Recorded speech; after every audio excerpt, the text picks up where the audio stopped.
Konkan Vadhuvar app, trusted matrimony app. विश्वास ठेवा, विश्वासाची नाती जुळवा.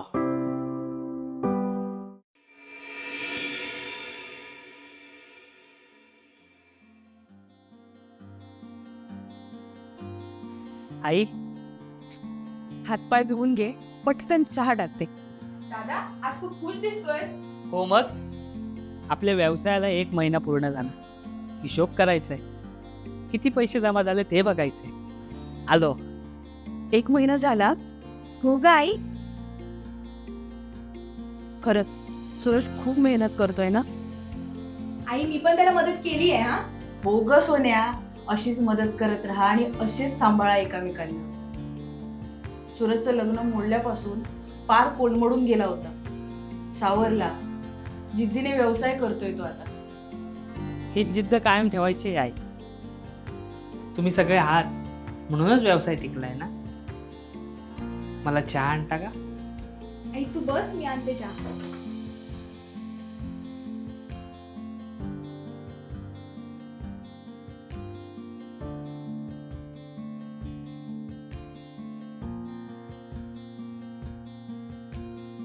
दादा आधी चहा घे आणि नंतर पैसे मोड. अगं थांब ग जरा. पेट्रोलचा खर्च, साड्या घेतलेल्यांचा खर्च, इतर खर्च सोडून 28,000 रुपयाची शिल्लक राहिली आई. काय म्हणतोस? खूप चांगली कमाई झालीये. होय. वा सूरज, तू करून दाखवलास. आई यात व्हॉट्सअपवरून मी पण मिळवून दिलेले कस्टमर्स आहेत. हा हो तर त्याचं कमिशन ठेवलंय मी. नको रे दादा.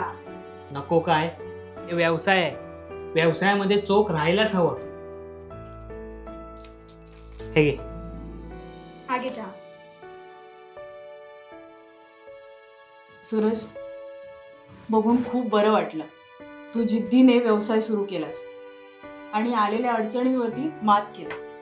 अगं आई, व्यवसाय करणं म्हणजे ठामपणे राहायलाच हवं. बाबा, अरे काय झालं? बाबा आपल्या व्यवसायाला 1 महिना पूर्ण झाला. त्याचाच हिशोब करत होतो. मग किती झाली कमाई? सर्व खर्च सोडून 25,000 रुपये नफा झाला. आता 1 महिना झालाय. अजून 3 महिने सलग जर तू अशी कमाई केलीस तरच मी समजेन तू व्यवसायात स्थिरावलायस. जमेल तुला हे? बाबा, मी व्यवसाय करायचं ठरवले म्हणून तर मी कमवलं ना.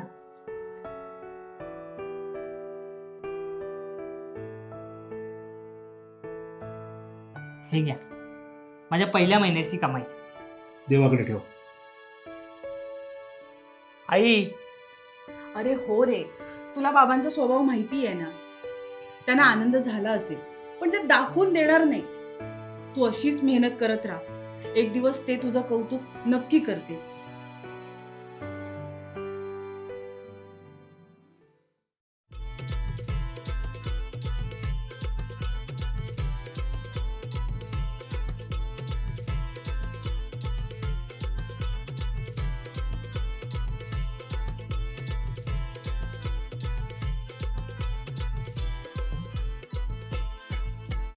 शुभ लग्न सावधान. साड्या 50,000 रुपये, साड्या 5,000 रुपये. मी काय म्हणतो वैशाली? काय माहित. अगं तेच म्हणतोय, आपल्याला आता व्यवसायात भर द्यायला हवी. ऑनलाईन व्यवसाय कसा जास्त करता येईल त्यावर लक्ष द्यायला हवं. मग वेबसाईट बनवायची का? अरे वा, चांगली आयडिया. पण खर्च किती येईल ग? नाही रे, सुरुवातीला बेसिक वेबसाईट बनवायची आणि आता पूर्ण जग ऑनलाईन झालंय. चालू शकतं, पण वेबसाईट कोण बनवेल? अथर्व आहे ना. अरे अथर्व, पण त्याचं हार्डवेअरचं दुकान आहे ना. तो त्याचा व्यवसाय झाला, पण तो वेबसाईट मेकिंग पण शिकलाय. माझे होणारे भाऊजी खूपच टॅलेंटेड आहेत वाटतं. तो आहेच हुशार. बरं ऐक, अथर्वशी बोलून घे, वेबसाईट बनवूया आणि व्यवसाय वाढवूया. हो.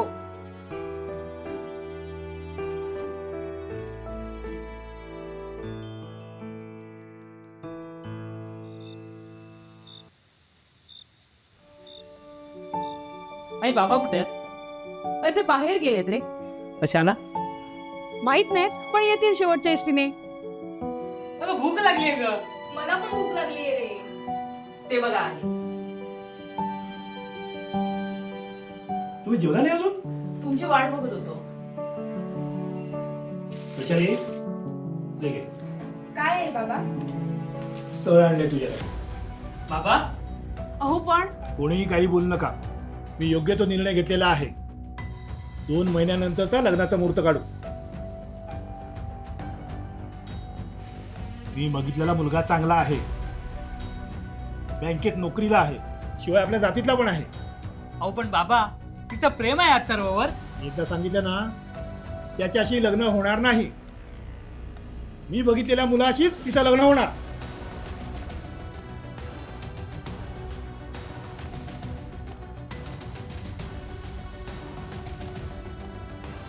आई काय चाललंय? बाबांची अशी मनमानी खपून घेणार नाही. अगं ज्या माणसाची ओळख नाही, केवळ चांगल्या नोकरीला आहे, आपल्या जातवाला आहे, म्हणून काय लग्न लावून देणार काय? अगं तिचं शिक्षण तरी पूर्ण होऊ दे, तिला तिचं करिअर तरी करू दे. आता मी काय बोलू? हे बघ आई, काही झालं तरी या बाबतीत बाबांचं ऐकून घेणार नाही. नाही म्हणजे नाही.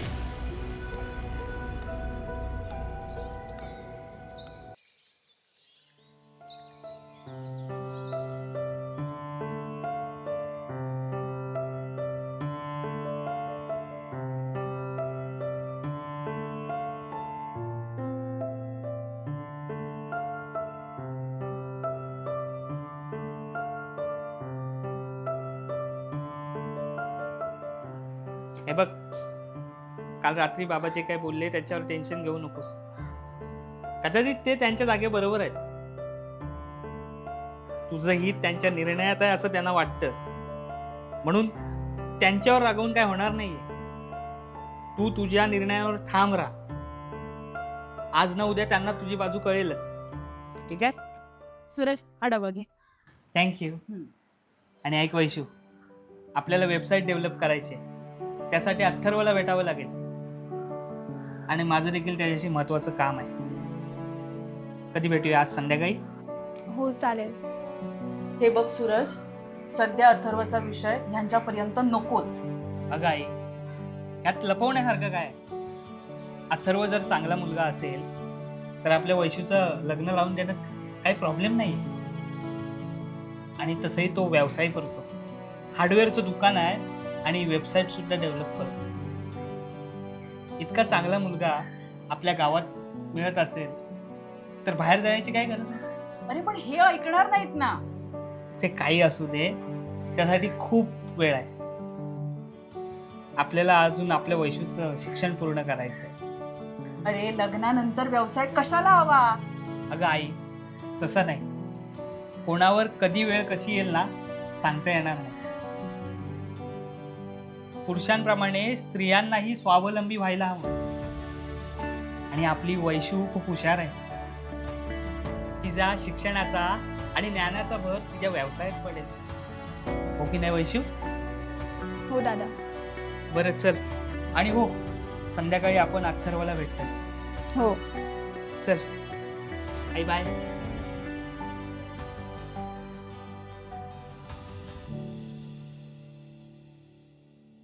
कावळा पेपिडी वाजवतो, मामा मामीला अरे! नाचवतो.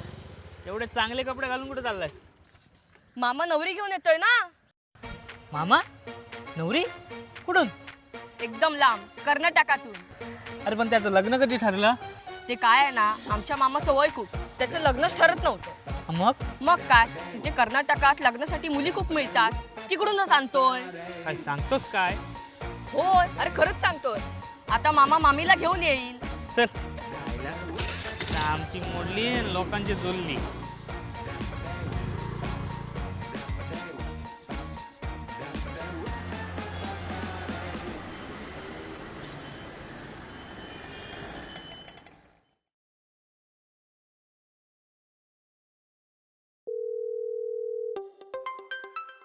कोणाचा कॉल?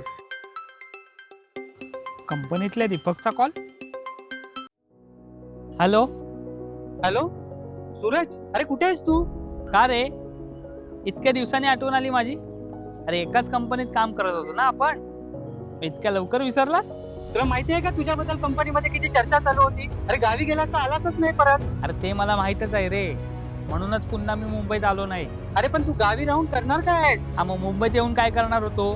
कंपनीने मला काढून टाकलंच ना. तू परमनंट असल्याचं मुलीकडच्या खोटं सांगितलं तर तिचा भाऊ आला तर कंपनीमध्ये चौकशी करण्यासाठी. याच गोष्टीचा मॅनेजरला राग आलाय आणि त्यांनी तुला कामावरून काढून टाकले. अरे ते कळलं मला. पण मग गावी राहून काय करतोयस तू? गावी? अरे माझं छान चाललंय, स्वतःचा व्यवसाय सुरू केलाय. काय बोलतोयस? कसला रे? साड्या विकतो दारोदारी. काय साडे विकतोयस? हो, मजा येते, बऱ्यापैकी पैसेही मिळतात. अरे वेडाबिडा झालास की काय? हे धंदे आपले नाही, आपण आपली नोकरी करायची व्यवस्थित. अरे चांगली नोकरी गमावून बसलायस तू.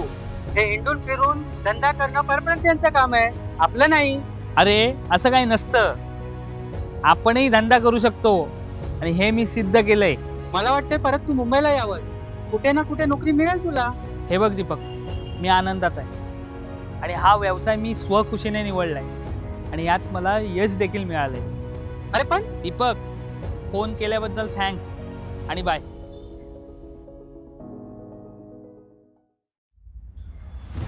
अरे काय प्रॉब्लेम आहे या लोकांना? स्वतः नोकरी करतात तर करा ना, पण दुसरा माणूस व्यवसाय करतोय जिद्दीने तर त्याला करू दे ना, निदान त्याला प्रोत्साहन तरी द्या.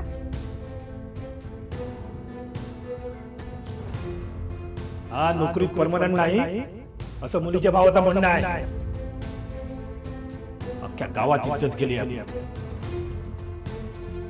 परमनंट नाही असं सांगितलं तर फार काय झालं असं रे? तुला जर मुंबईत जायचं नसेल तर या घरात पण राहू नकोस. बेरोजगार मुलांना आम्ही पोसणार नाही, कळलं?